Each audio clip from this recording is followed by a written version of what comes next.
What's up, Taiwan? I'm Louise with news from here in Taiwan and around the world. Military bases across Taiwan are getting ready to receive the first wave of one-year conscripts. That's after rules changed in a bid to better defend the country. Reporter Jaime Ocon is with one group in central Taiwan. This military base in the central city of Taichung is getting ready to welcome Taiwan's first one-year conscripts. More than 9,000 men from around Taiwan are expected to report for service. Now, mandatory military service was extended from 4 months to 1 year by President Tsai Ing-wen at the end of 2022. That was mainly due to increased military pressure from China, which continues to threaten Taiwan with invasion. Along with the decision to extend conscription, Taiwan also laid out plans for new military reform, things like more realistic training and better salaries to train to retain its soldiers. Now, the military says that after they get their haircuts and their uniforms, they'll be sent for 8 weeks of basic training and then be assigned positions across Taiwan. But regardless of where they go, the defense ministry says there'll be a contribution to the new era of Taiwan's defense. Joseph Wu and Jaime Ocon in Taichung for TaiwanPlus. To find out more about Taiwan's new year-long military service and its impact, reporter Rick Glauert met some new conscripts in Taipei. Saying goodbye to his family, 18-year-old Junyi has been conscripted into military service. He's among the first batch of young Taiwanese men who now have to put in a full year with the military. 我可以从军，当哪一天国家有难的时候，需要我们的时候，我们当然可以很骄傲地站出来说，我可以捍卫我自己的领土，或者是我可以保护我的家人这样。 Conscripts like Junyi will learn how to shoot, use a grenade, as well as battlefield first aid. Previous batches only trained for 4 months, but Taiwan is extending its military service to 1 year to better prepare its reservists for a possible conflict. Neighbouring China claims sovereignty over Taiwan and has upped its threats to take the island nation by force. In response, Taiwan is using a so-called porcupine strategy to make China's much larger military rethink the cost of an attack. As well as lengthening conscription, it has boosted defence spending and is developing a domestic weapons industry.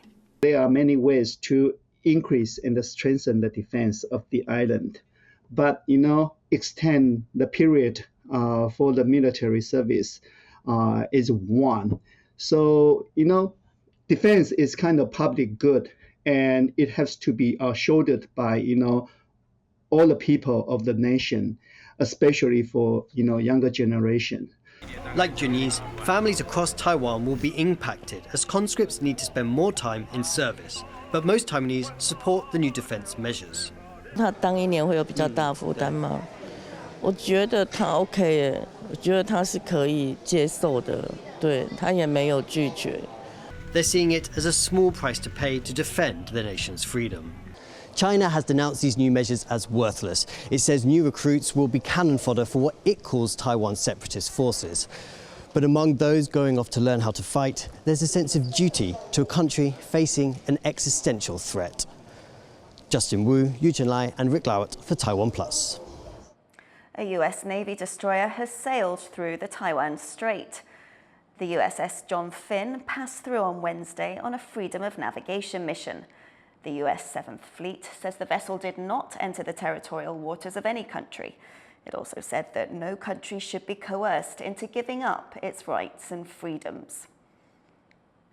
An 11-month-old in Taiwan has suffocated at his daycare while wearing a mask. John Van Trieste has this report. In New Taipei, police lead 3 daycare workers away. They're facing a lawsuit and possible prosecution. An 11-month-old boy has died on their watch, suffocating while wearing a mask meant to protect him from illness. His parents have created a timeline of what they believe happened. They say he began to cry with the mask on, making it stick to his face and leaving him unable to breathe. Now they're suing for negligence, saying it took staff 20 minutes to notice he'd stopped breathing. 当时的情况下，已经口罩全湿了，都吸住了。 他就没办法自救嘛？那你为什么要强迫他戴吗？你没有办法一直顾着他，你为什么要做这个呢？好不容易等了8、9年，终于来了这一个小孩。那我没想到说，就是好不容易来了这个小孩之后，就这样子跟我们相处11个月，这样就走了。The daycare has defended its mask policy. 因为最近的那个疫情的感染就是一些病毒感染太严重了。那我们基于是在保护孩子的健康，避免交叉感染之下，才会有这样的一个动作啦。The Centers for Disease Control says this isn't something it requires. Instead, daycares are free to set their own mask policies. But it says it doesn't recommend masks for children under 2. 从去年的3月6号之后，随着校园口罩的解禁，就已经没有再实施过一种新的口罩令。Meanwhile, the new Taipei city government says it will launch a prosecution if medical examiners and courts find evidence of wrongdoing. John Su and John Van Trieste for TaiwanPlus. The Pacific island nation of Tuvalu heads to the polls on Friday. It's one of Taiwan's few remaining diplomatic allies. And after Tuvalu's neighbour Nauru cut ties with Taiwan in favour of China, some think Tuvalu might follow suit. For more on this, I spoke earlier to Graham Smith, a senior fellow from the Department of Pacific Affairs at Australian National University. What are the issues at stake in Tuvalu's elections? Like most elections, they'll be fought largely on domestic issues, and you have 16 MPs, any of whom in theory could end up as the leader of the country after the election. And a country as small as Tuvalu, a lot of the stuff is, the politics is very personal, and a lot of it, of course, is extremely local. There's a bunch of issues, but of course the issue of who to recognise, China or Taiwan, has also become a bit of an issue in this election. What are the chances that Tuvalu will switch diplomatic recognition to Beijing post-elections? The chances seem to be fairly reasonable. It's hard to get a hold on it because we don't know exactly who will emerge as the leader. The most likely scenario for a change would be if a pro-China MP gets elected and he decides to push for that. And obviously, if he finds a majority of MPs, that's more than 8 out of the 16 in support of his position, then it will happen. It's very, very hard to say because we don't know exactly who's going to be in the parliament and who will come out as leader. Whenever Taiwan's foreign ministry comes out and says statements for no reason about we strongly value our relationship with Tuvalu, then that's often a good indicator that Taiwan is a little bit nervous about it as well. Tuvalu is obviously a small country and doesn't punch above its weight on the world stage. So how important is it to Taiwan as an ally? It still has as many UN votes as Australia does. So in many ways, it punches well above its weight at the United Nations. For Taiwan, I mean, the remaining number of allies are important in the sense that they have some people who will stand up for their interests or speak out for their interests at regional fora. The Pacific used to be a bit of a bastion for Taiwan. We're now down to 3 allies, possibly 2 after the election. It's important in many ways, more in symbolic terms, because obviously the countries left in Taiwan's column are increasingly the smallest and least influential, as your answer implies. Again, that was Graham Smith from Australian National University. Taiwan's third party is about to make a big decision. It has the power to decide who will be the next legislative speaker, but as Harel Hughes reports, it's keeping its plans secret. The Taiwan People's Party has just 8 legislative seats, but in the coming session, it will be the Kingmaker. With neither of its bigger rival parties having a majority, the TPP's votes will decide who will be the legislative speaker. The speaker's roles include overseeing the legislative agenda and serving as a tiebreaker, a job that could well be important in this deeply split chamber. The party will announce who it will back on Friday, just 6 days before the vote. The opposition Kuomintang is actively courting TPP support for its candidate Han Kuo-yu. The Kuomintang says it agrees with the Taiwan People's Party's aims of reforming the legislature, even putting forward its own related proposals. It argues the Taiwan People's Party should back Han, giving this alignment of values. 同时，我相信也很清楚地回应了包含民众党的朋友共同对国会改革的一些想法，都在昨天我们表达的5大改革方案当中非常清楚地展现出来。But if the Taiwan People's Party has a preference, it's keeping it under wraps. It could also go for the ruling Democratic Progressive Party's candidate, Yoshi Quinn. There's even speculation the party could split its vote, backing Han for Speaker, but also supporting Yoshi Quinn for Deputy Speaker. The party has dismissed these rumors and asserted its independence. Being a third force beholden to neither establishment party is a big part of its brand.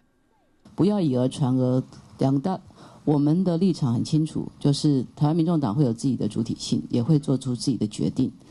Nothing can happen in the legislature without a speaker in charge. And the role of speaker has grown beyond the legislative in recent years, making the choice even more consequential.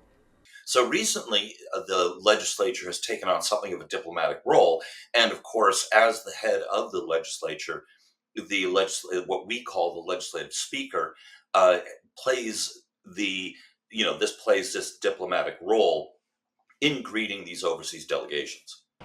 Overseer, power broker, diplomat. The speaker is an important figure. So when the vote takes place February 1st, all eyes will be on the Taiwan People's Party and who it crowns. James Lin, John Van Trieste, and Harrell Hughes for TaiwanPlus. Human rights activists in Taiwan are reacting to a UN-led review of human rights in China. They say Beijing must be held accountable for abuses in the country. Tiffany Wong reports. Representatives from Amnesty International and other human rights defenders are calling out China for reaching what they say is a new low in human rights conditions. China is currently undergoing a periodic review of its human rights record by the United Nations, which all member states are subject to. These activists are concerned about crimes against humanity in the Xinjiang region, the imposition of the national security law in Hong Kong, and China's history of arbitrary detentions. But China denied any wrongdoing. These activists say it's a tactic to shut down freedom of speech in the nation under the guise of protecting national security. 中国政府可以用国家安全为理由，拒绝当事人聘请律师和家属的探视权，与外界完全的隔绝。当事人的精神受到极大的压力，所面临的处境形同精神酷刑。 They also highlighted the untransparent process for Taiwanese detained in China, some who are disappeared without any public notice, making it hard to estimate their numbers. But people here say that unless the world unites to force China into ending its human rights abuses, the voices of groups like Taiwanese and Uyghurs will continue to be repressed. Luffy Li and Tiffany Wong in Taipei for TaiwanPlus. 39 people have died in a fire in Jiangxi province in the east of China. People can be seen jumping out of windows of a shop in Xinyu city after a blaze broke out in the basement. 9 others are reported to be injured. China's President Xi Jinping says efforts must be made to prevent similar incidents after a string of deadly fires in the country. Moscow is accusing Kyiv of shooting down a Russian transport plane carrying Ukrainian prisoners of war. Moscow says the crash near the country's border killed 74 people, including 65 Ukrainian prisoners of war, 6 crew members and 3 others. Ukrainian President Volodymyr Zelensky has called for clarity around the incident and said the country will push for an internal investigation. З почуттями рідних та з емоціями нашого суспільства. Потрібно встановити усі чіткі факти, настільки, наскільки це можливо. Враховуючи, що падіння літака сталося на російській території поза нашим контролем. Факти – це головне слово зараз. Заслухав головкома та Генштаб по застосуванню повітряних сил. 6 people have died in a massive gas explosion in Mongolia. The blaze from the truck carrying 60 tons of liquefied natural gas engulfed several buildings, including a residential property in the country's capital, Ulaanbaatar. 600 firefighters battled the blaze. 3 of them lost their lives. Thank you for watching What's Up Taiwan. Before we go, we'll leave you with some images of penguins in Antarctica. I'm Louise Watt. Take care. I'll see you at the same time tomorrow.